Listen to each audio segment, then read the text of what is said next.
오늘 우리에게 주시는 하나님의 말씀은 사무엘하 14장 21절부터 24절.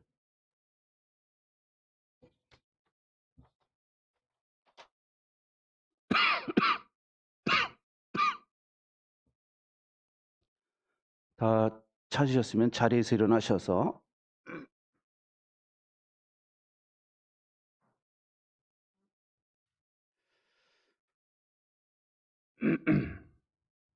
한 절씩 교독하겠습니다. 그러자 왕이 직접 요압에게 명령을 내렸다. 보시오, 내가 장군의 뜻대로 하기로 결심하였으니 가서 그 어린아이 압살롬을 데려오시오.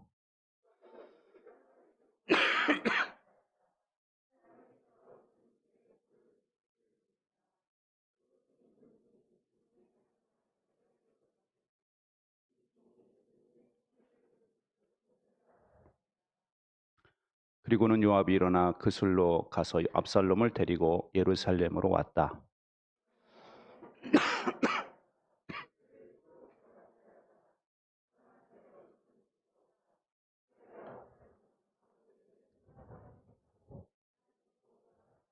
아멘. 자리에 앉으세요. 지난주에 살펴보았듯이 다윗의 가족에게 큰 사고가 일어났죠. 왕자 암논이 누이 동생 다말을 범하는 일이 일어났습니다.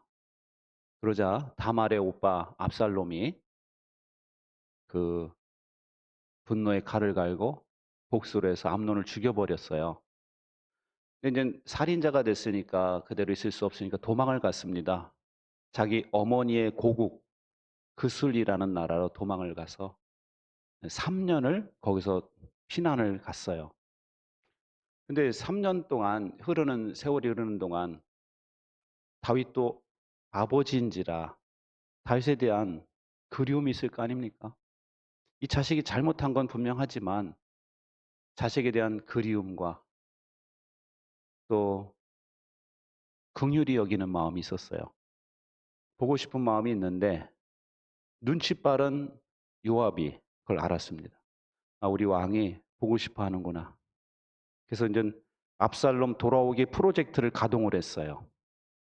그래서 드그와에 사는 여자에게 이야기를 합니다. 너는 이렇게 연극을 해라. 그래가지고 드고아에 사는 여자가 다윗에게 하소연하듯이 이야기를 합니다.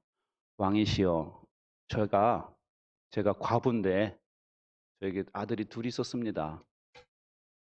이 두 아들이 들에서 싸우다가 하나를 죽였습니다. 그런데 하나 남은 아들마저 마을 사람들이 우리가 죽이겠다고 이야기를 합니다.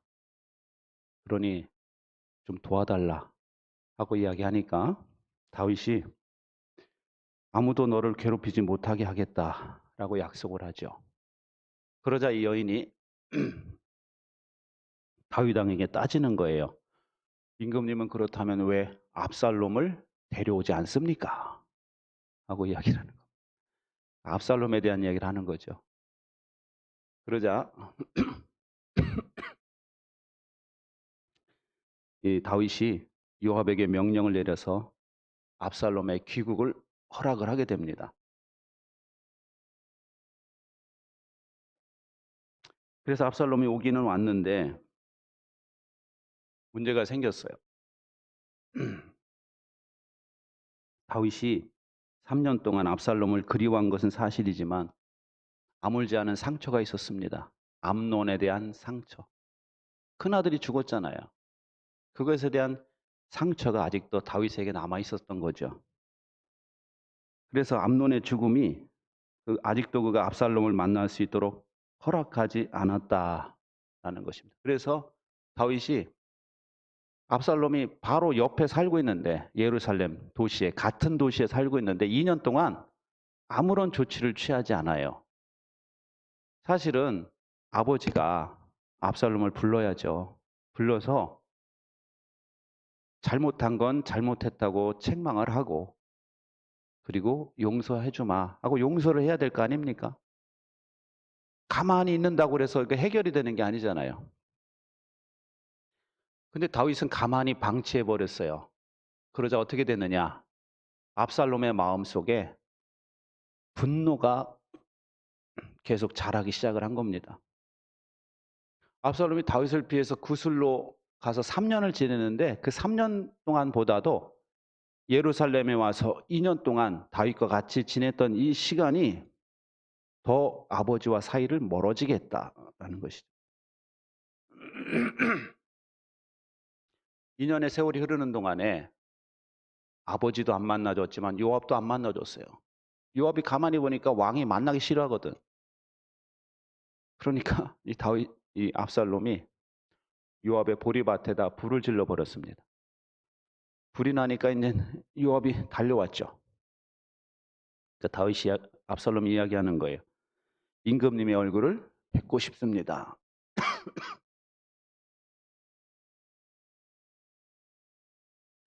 나에게 아직 무슨 죄가 남아 있으면 차라리 죽여주십시오. 말씀을 드리라 하고 이야기하죠. 그래서 요압이 주선을 합니다. 다윗을 만나게 해주죠. 5년 만에 부자 상봉이 이루어졌어요. 그런데 이 부자 상봉이 뜨겁지가 않아요. 압살롬은 다른 신하들처럼 땅바닥에 머리를 숙이고 절을 하고, 다윗은 그 아들에게 내려가서 막 끌어안고 막 이러는 것이 아니라 그냥 입을 맞춰요. 우리는 입 맞추면 다 됐네라고 생각하지만 이 지역의 그냥 인사법이에요. 그냥 형식적인 의례적인 인사. 뜨겁게 포옹하거나 눈물을 흘리거나 용서한다는 말이 없어요. 그리고 이 만남은 왕과 신하의 만남이에요. 왜냐하면은 그 단어를 보면 왕이라는 표현을 계속 쓰고 있어요. 아버지라는 표현이 없고 압살롬과 만날 때 왕이라는 표현이 계속 나오고 있습니다. 왕과 신하의 만남. 그러니까 다윗은 압살롬과의 관계 회복을 하는데 무척 소극적이었다라는 것이죠. 요압이 구술에서 데려옵시다 라고 말할 때 소극적으로 그래 그럼 그렇게 하지 뭐 이렇게 했어요. 왔단 말이에요. 왔는데 다시 이제 좀 압살롬을 만나 주시죠. 그래 그렇게 하지 뭐. 근데 이게 다 소극적인 자세를 취하고 있더라 하는 거예요.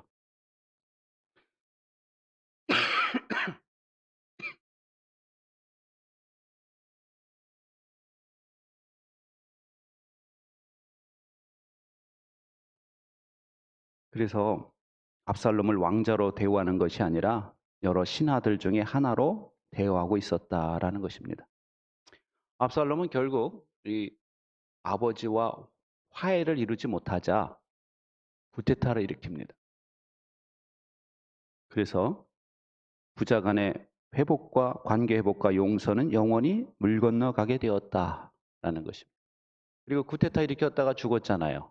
요압에 의해서 죽자 다윗이 그때서야 후회해요. 내 아들 압살롬아, 내 아들 압살롬아, 내가 너를 대신하여 죽었더라면 좋았을 것을. 내 아들 압살롬아. 그때 가서 후회하는 거예요. 그때는 관계 회복을 할 기회도 없는 것이고 용서를 할 기회도 사라진 것이죠. 여러분, 이 말씀에서 깨닫는 교훈이 있어요. 그것은 관계 회복은 빠를수록 좋다라는 것입니다. 여러분, 다윗이 관계 회복을 2년만 앞당겼더라면 이런 쿠데타는 없었을 겁니다. 다윗이 구술에 있는 동안, 압살롬이 구술에 있는 3년 동안 아무런 조치를 안 취했고, 옆 동네 사는 2년 동안 아무런 조치를 취하지 않고 방치를 했더니 그만 이것이 일이 커지고 마른 거예요. 압살롬의 마음속에는 아버지를 향한 분노의 칼을 갈게 된 것입니다. 여러분, 복수는요, 미루면 미룰수록 좋습니다. 복수는 미루고 또 미뤄야 돼요. 근데 관계 회복은 빠를수록 좋은 거예요. 마태복음 5장에 보면 예수님께서 말씀하시죠. 시작. 너를 고소하는 사람과 함께 법정으로 갈 때에는 도중에 얼른 그와 화해하도록 하여라. 그렇지 않으면 고소하는 사람이 너를 재판관에게 넘겨주고 재판관은 형무소 관리에게 넘겨주어서 그가 너를 감옥에 집어넣을 것이다. 그리고 이어서 또 말씀합니다. 시작. 내가 진정으로 너희에게 말한다. 너희가 마지막 한 푼까지 다 갚기 전에는 거기에서 나오지 못할 것이다. 화해의 시도가 늦어지면 늦어질수록 샅샅이 다 갚아야 된다는 거예요. 그러니까 치러야 될 값이 점점 늘어나는 거죠. 호미로 막을 것을 가래로 막는다. 그런 말이 있듯이 처음 시도했을 때 그랬으면 됐을 것을 자꾸 늦추는 바람에 일이 더 커지는 것입니다. 그리고 관계 회복을 위해서 빨리 조치를 취해야 되는 근본적인 이유는 내 인생의 시간표가 어떻게 될지 모르기 때문이다라는 것입니다.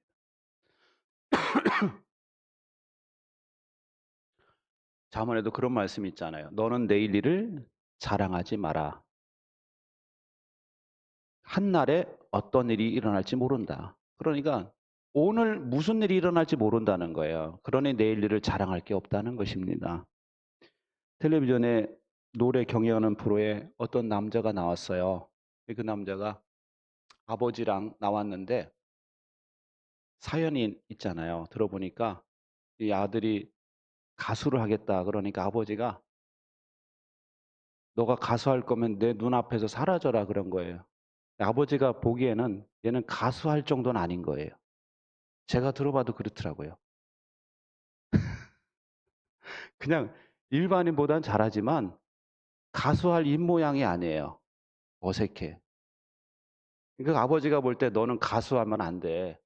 그걸로 먹고 살 수 없어. 그러니까 이제 내 눈에서 사라져라 그랬더니 이 아들이 창원으로 내려가서 거기서 이제 그냥 뭐 이곳저곳에서 노래도 조금 하고 뭐 이러면서 지내고 있는데 그러면서 엄마랑 통화는 계속 한 거예요. 근데 아버지랑은 인연을 끊은 거야. 아버지하고는 통화를 안 해. 전화 한 통화 안 하고 엄마가 그걸 알겠어요? 모르겠어요? 알죠?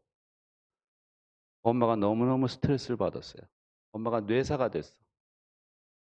뇌사 상태가 되니까 그 아들이 이제 올라와 가지고 엄마 앞에서 간호를 한대요.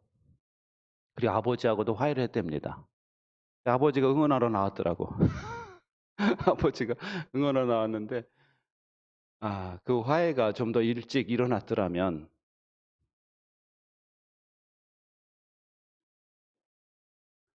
엄마가 그 정도까지는 가지 않았을 텐데 그런 생각이 드는 거 있죠.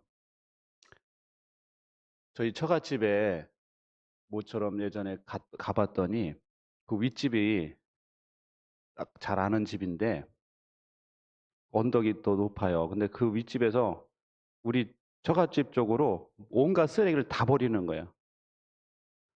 별의별 쓰레기가 다 있더라고. 뭐 플라스틱 통에다가 전복 껍데기에다가 뭐 농약 병에다가 뭐 별의별 걸 다 버리는 거예요. 왜냐하면 자기는 이제 담 너머로 휙 던지면 되니까 안 보이니까. 그래서 인제 제가 인제 목사님들하고 그걸 인제 다 치우면서 인제 그러니까 이분이 어느 날 왔어요. 와 가지고 쓰레기를 치우더라고요. 근데 뭐라고 그러시면 "내가 안 그랬어. 내가 안 그랬어." 그러면서 혼자 중얼거리면서 쓰레기를 치우는 거예요. 자기가 볼 때도 너무 심했거든. 아니 쓰레기장을 만들어 버렸으니까. 한두 개가 아니야 그냥. 근데 줍다 인제 반도 못 줍고 갔어요. 다시 가시더라고. 근데 다시는 안 오시더라고.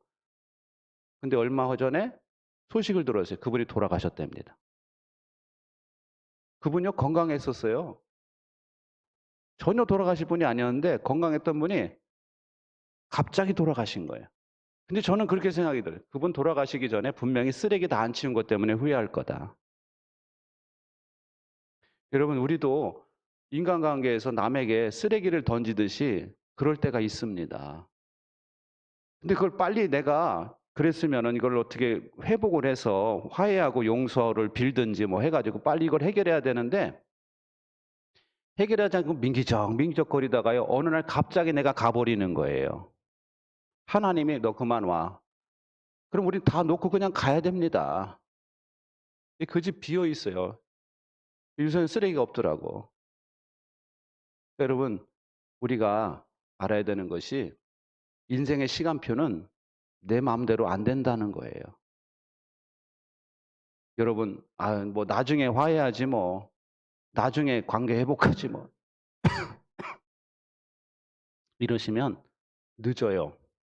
언제 내가 하나님 앞에 갈지 모르고 그 사람이 언제 하나님 앞에 갈지 몰라요. 여러분, 늦기 전에 관계 회복에 힘쓰시기를 바랍니다.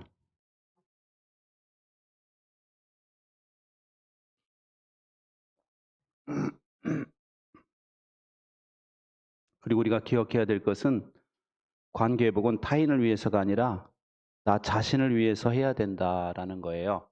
다윗이 압살롬과 관계 회복을 안 한 이유는 저걸 쉽게 용서하면은 압살롬이 자기 죄를 인정하지 않을까 봐 그랬을 겁니다. 그런데 시간이 흐른다고 해서 압살롬이 변화되는 게 아니에요.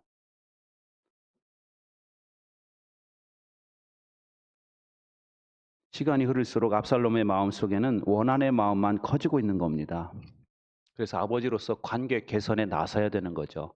너 이건 잘못한 건 잘못한 거잖아. 이야기해 주고, 그리고 그렇지만 나는 너를 용서하겠다. 이렇게 아버지로서 관계 개선에 나서야 되는 거죠. 그럴 때 변화가 일어나는 겁니다. 그런데 다윗이 이 아들을 용서하지 못하자 가장 큰 손해를 본 사람은 누구냐? 다윗 자신이에요. 다윗 자신. 왜냐? 아들이 쿠데타를 일으켜서 자기가 쫓겨간 것도 있지만 아들을 잃잖아요. 아들이 죽어요. 아들과 더 이상 용서고 뭐고 없어요. 관계 개선이 안 돼요.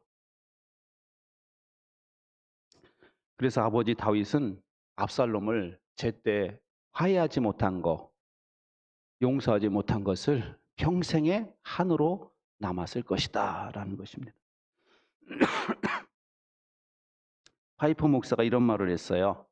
시작. 마음은 다른 누구보다 당신을 상하게 한다. 다른 누군가가 아닌 당신에게 더욱 해롭다. 용서하지 못하면 우리 그러잖아요. 내가 누구 좋으라고 용서하냐? 나 좋으라고 하는 거예요. 할렐루야? 그 사람 좋으라고 내가 하냐? 그게 아니에요. 나를 위해서입니다.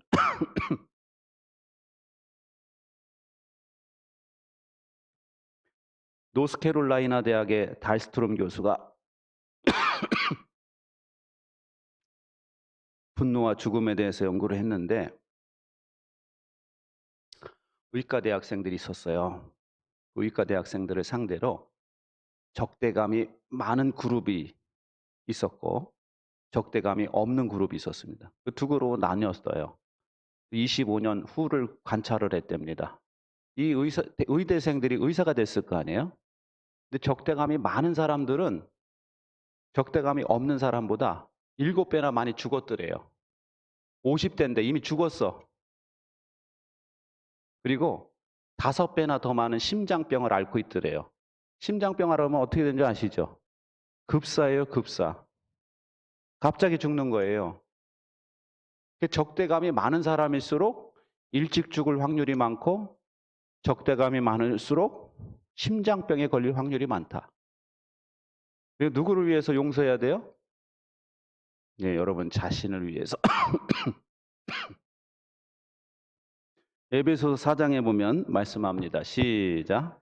서로 친절히 대하며 불쌍히 여기며 하나님께서 그리스도 안에서 여러분을 용서하신 것 같이 서로 용서하십시오.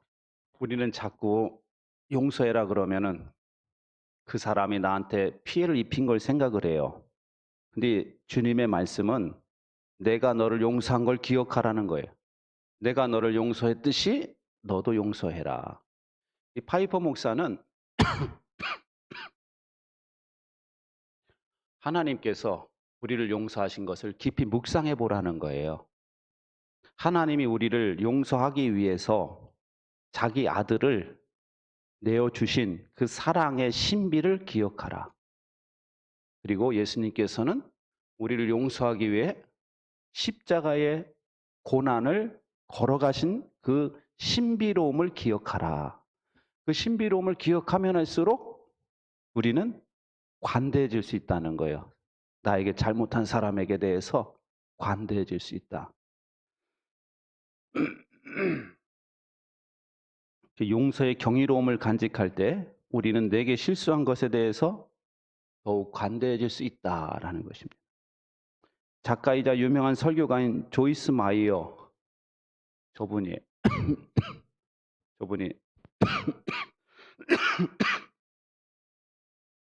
목사님인데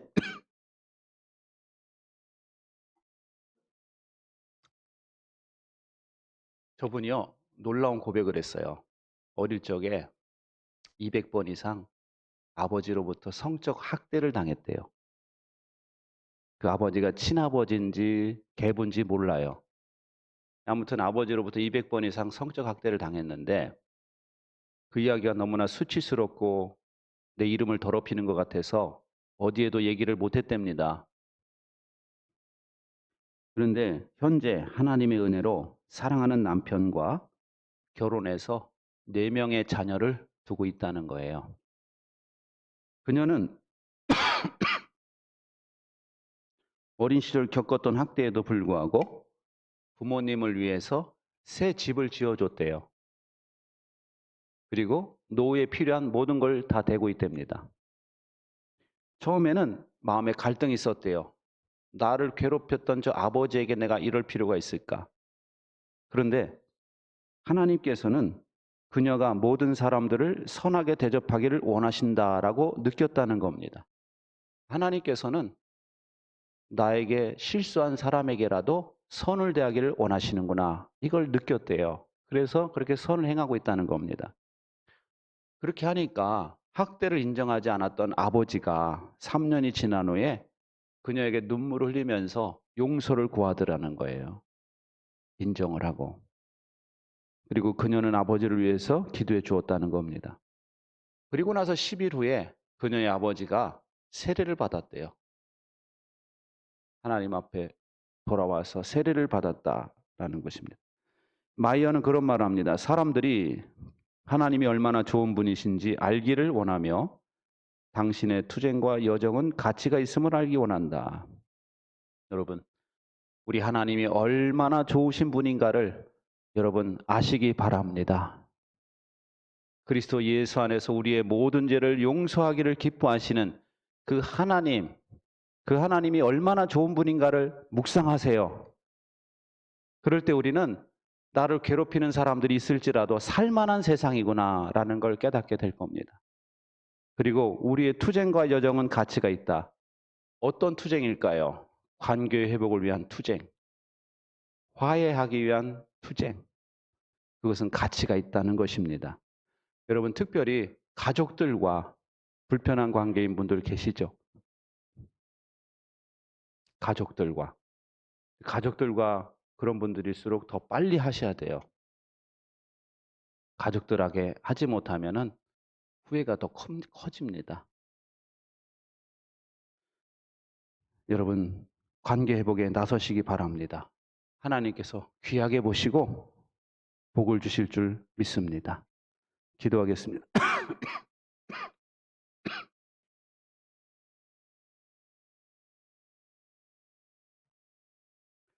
좋으신 하나님, 저희들을 붙잡아 주시고 예수님 안에서 우리의 모든 죄를 용서하기를 기뻐하시는 하나님, 감사합니다. 우리도 그 용서의 신비를 깨닫게 하여 주시고 우리에게 실수한 사람에게 우리도 용서하고 용납할 수 있는 마음을 허락해 주옵소서. 우리 모두가 고난주간을 맞이하여 우리 예수님께서 모든 관계 회복을 위하여 십자가를 주신 것을 깨닫게 하여 주시고 우리도 모든 사람들과의 관계 회복에 나설 수 있는 용기와 지혜를 주옵소서. 그래서 늦지 않게 하여 주시고 후회하지 않도록 하나님께서 인도해 주시옵소서. 예수님의 이름으로 기도하옵나이다. 아멘.